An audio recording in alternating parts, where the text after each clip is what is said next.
Good morning, friends. I'm Xavier, and it's time for the Morning Roundup. I don't know about you, but I had a wild Monday, so happy Tuesday. I do this little newscast Monday through Friday, and I try to pull the stories that have more of a spotlight for the Black community. Today is October 25th, 2022. Here's today's news just for you. From Greenwood, Mississippi. In Mississippi, where health officials expect 5,000 more births each year as a result of the Supreme Court ruling upending abortion rights, children are more likely to die before their first birthday than in any other state.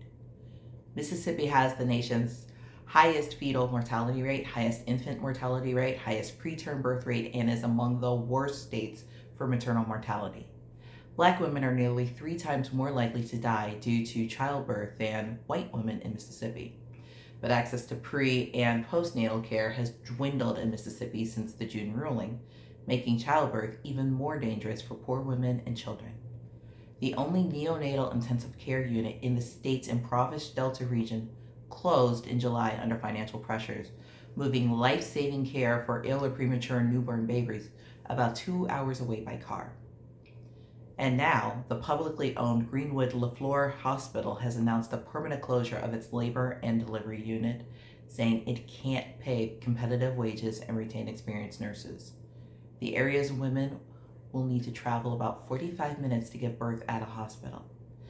Another hospital in coastal Mississippi also closed its labor and delivery unit, and several hospital systems are seeking buyers.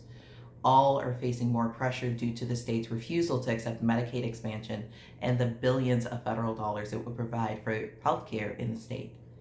Months after the Dobbs ruling forced the closure of the state's last remaining abortion clinic, Mississippi Attorney General Lynn Fitch credited the state's Republican women for leading the cause. And Reeves celebrated 100 days of protecting babies and dismantling the abortion line. But the healthcare analysts, doctors, and pregnant women are expressing alarm as options for maternity care disappear.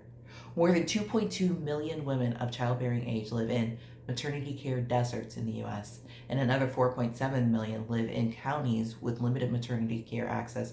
And this is according to an October 11th report by March of Dimes, which focuses on maternal and infant health. The nonprofit defines maternity care deserts as counties with no hospitals providing obstetric care, no birth centers, no OBGYN, or certified nurse housewives. The organization provided data to the AP showing across all the states, Mississippi has the 8th highest percentage of such counties, which sneak through the Delta, an agricultural flatland where persistent poverty shapes daily life. Infrequent prenatal visits can increase risks to both mothers and babies, and this is according to the Kaiser Family Foundation, which tracks health statistics. They said when parents have to travel further and further distance, they have to miss more work. It costs more money, more gas, and more time off. Dr. Anita Henderson, president of the Mississippi chapter of the American Academy of Pediatrics. Our concern is that the ability for them to get those routine prenatal visits in a timely fashion will go down as well. The Greenwood Hospital, whose slogan is "the right care at the right time," is warning expectant mothers to make arrangements to reach another hospital once they start having contractions. Greenwood now directs expectant mothers to a hospital about 33 miles away in Grenada. Reeves and other Republican leaders have killed many proposals to expand Medicaid primarily to low-income workers whose jobs don't provide private health insurance, saying they don't want to encourage reliance on government help for people who don't need it. About 60% of births in Mississippi in 2020 were financed by Medicaid. The foundation found only Louisiana had a higher rate at 61%, and Mississippi offers the federal minimum of 2 months of postpartum coverage. Advocates for low-income women say that extending that coverage could reduce maternal mortality, but Republican lawmakers killed a bill in this year's legislative session that would have let mothers keep Medicaid coverage for a year after giving birth. Asked whether it could save lives, House Speaker Philip Gunn said, "That has not been a part of the discussions that I've heard." Reeves' office did not respond to an Associated Press request for comment on how his administration plans to address the recent closure of maternity care units. Social services are already tapped out in Mississippi, which could be more than ill prepared for the consequences of bringing an additional 5,000 pregnancies to term each year, the estimate offered by Dr. Daniel Edney, the state health officer. Child Protection Services Commissioner Andrea Sanders said in September that her agency might lack the staff to care for more foster children.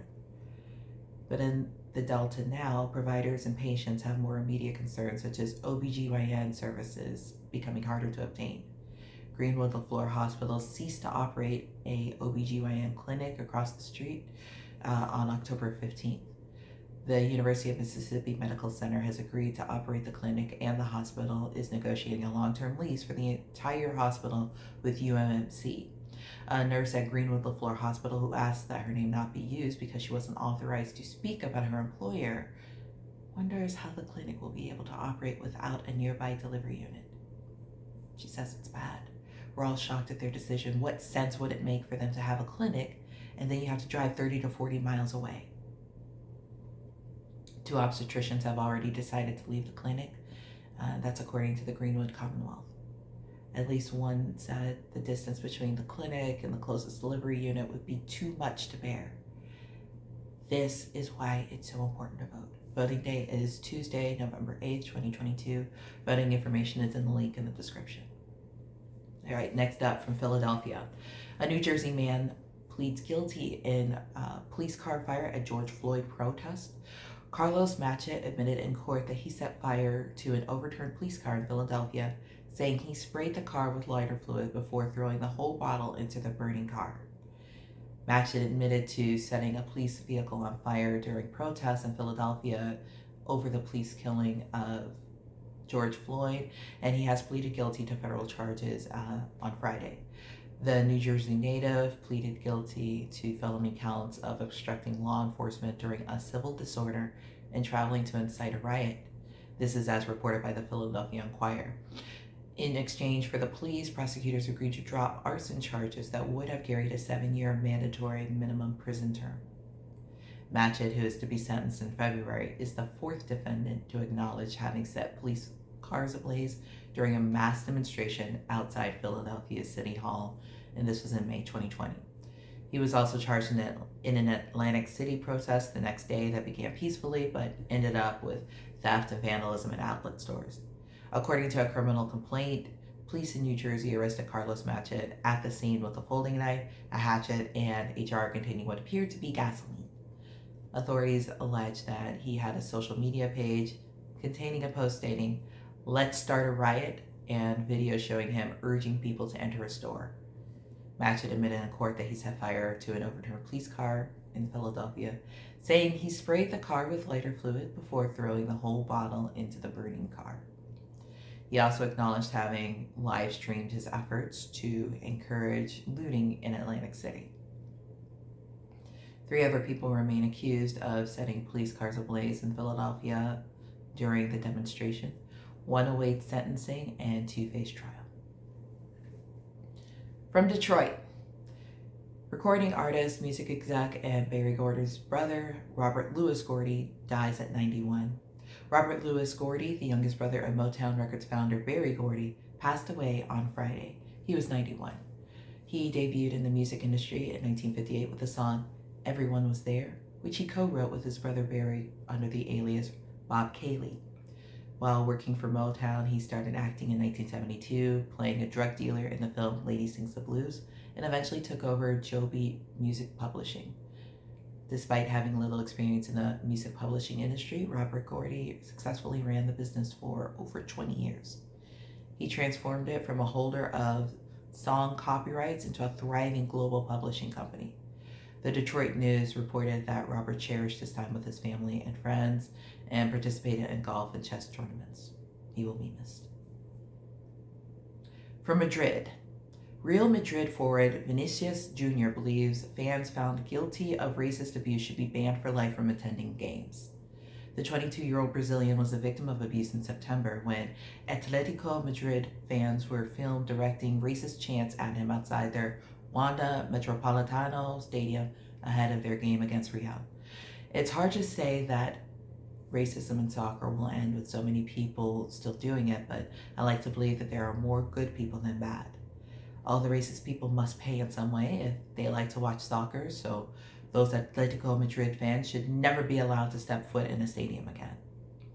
That will make them suffer the consequences and reflect about their actions. Atletico and La Liga condemned the abuse directed at Vinicius in the build-up to the Madrid derby, which Real won 2-1. Local media also reported that monkey noises and chants of Vinicius die were heard throughout the game. Atletico said they are collaborating with authorities to identify abusers who would be banned by the club. The prosecutor's office of Madrid is also investigating the case. Next, from Minneapolis. A former Minneapolis police officer pleaded guilty Monday to aiding and abetting second-degree manslaughter in the killing of George Floyd, just as jury selection was about to begin. The plea deal for J. Alexander Kueng calls for 3.5 years in prison, with prosecutors agreeing to drop a count of aiding and abetting second-degree murder. Kueng is the second officer to plead guilty to the state charge, following Thomas Lane, who pleaded guilty earlier this year. Their former colleague, To Tao, rejected a plea deal earlier this year, telling a judge it would be lying to accept any such deal. Jury selection for Tao was expected to begin later Monday. All three were convicted in February on federal counts of willfully violating the civil rights of George Floyd, who was black. Lane, who was sentenced to 2.5 years in the federal case, Kueng was sentenced to 3 years, and Thao was sentenced to 3.5, but for some of the Floyd family members and activists, the penalties were too small. George Floyd, who was 46, died May 25th, 2020, after Officer Derek Chauvin, who was white, pinned him to the ground with a knee on Floyd's neck as he repeatedly said he couldn't breathe. The killing, captured on widely viewed bystander video, sparked protests in Minneapolis and around the globe as part of a reckoning over racial injustice. Kueng and Lane helped to restrain Floyd, who was handcuffed. Kueng knelt on Floyd's back and Lane held down Floyd's legs. Thao kept bystanders from intervening during the 9.5-minute restraint. Kueng's plea called for him to serve his state and federal terms concurrently, just as Lane is doing. Chauvin was convicted of state murder and manslaughter charges last year and is currently serving 22.5 years in the state case. He also pleaded guilty to a federal charge of violating George Floyd's civil rights and was sentenced to 21 years for that, and for an unrelated case involving a 14-year-old boy. He is serving the sentences at the same time at the Federal Correctional Institution in Tucson, Arizona. Kueng is black, Lane is white, and Thao is Hmong American. They were convicted of federal charges in February after a month-long trial that focused on the officers' training and the culture of the police department. All three were convicted of depriving George Floyd of his right to medical care, and Thao and Kueng were also convicted of failing to intervene to stop Chauvin during the killing. After their federal sentences, there was a question as to whether Kueng and Thao would proceed to trial, with legal experts saying it was likely they'd seek a plea deal with the state that would not exceed the federal sentence and allow them to serve both sentences at the same time. State sentencing guidelines for a person with no criminal record like Kueng call for a range from about 3.5 years to 4 years and 9 months in prison for second-degree unintentional manslaughter. The presumptive sentence is 4 years. If Kueng had been convicted of aiding and abetting second-degree murder, he would have faced a presumptive 12.5 years in prison. From New Orleans, Reverend Charles Southall III, a well-known Baptist minister in New Orleans and Baton Rouge for more than 30 years, has admitted defrauding his church, its housing ministries, his congregations, and a charter school of almost $900,000. At a hearing before U.S. District Judge Jay Zaney, the 64-year-old pleaded guilty last Tuesday to money laundering. Prosecutors said Southall, who led First Emmanuel Baptist Church in New Orleans and Baton Rouge, solicited and then stole tithes and donations from church members. In one instance, Southall took a $10,000 tithe from a congregant in 2019, then diverted the money to his own use, according to the release. In another, he solicited donations from church members over 4 years for charity and church building improvements, but converted $106,408 of the donations to his own accounts. Southall also created Edgar P. Harney Spirit of Excellence Academy as a charter school in New Orleans and an affiliated school in Baton Rouge. Though Spirit of Excellence received funding from grants and loans, the Baton Rouge school never opened. And investigators said that between 2013 and 2017, nearly $221,000 was diverted to a bank account controlled by Southall and a co-conspirator. The church also owned rental properties from which Southall diverted about $150,000 of rental payments to his personal accounts. He also sold properties owned by the church from which he pocketed more than $500,000, prosecutors said. In total, Southall obtained $889,565.86 through his fraudulent schemes, using the proceeds to purchase a vehicle and to make a down payment for another. He also used funds to open and fund an individual investment account for himself. Southall has agreed to pay restitution as part of a plea agreement: $687,000 to First Emmanuel Baptist Church, about $85,000 to the Spirit of Excellence Academy, and more than $110,000 to individual victims of his schemes. Southall is scheduled to be sentenced January 17, 2023. He faces up to 10 years in prison on the money laundering charge. From Washington, the top law enforcement officials in the United States will on Monday announce U.S. action targeting malign influence schemes and alleged criminal activity by a nation-state actor. This is from the Department of Justice. The national security cases will be discussed at a news conference at 1:30. The department said in a statement, without giving further details. It did not name the country or entity. U.S. Attorney General Merrick Garland, Deputy Attorney General Lisa Monaco, and Assistant Attorney General for National Security Matthew Olson, along with FBI Director Christopher Wray, will discuss significant national security cases addressing malign influence schemes and alleged criminal activity by a nation-state actor in the United States. The Justice Department also did not cite whether the schemes involved or were aimed at the November 8th midterm U.S. elections.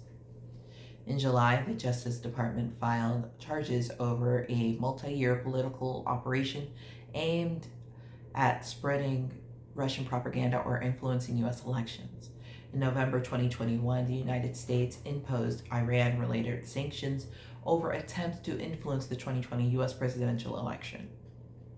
Again, get out and vote.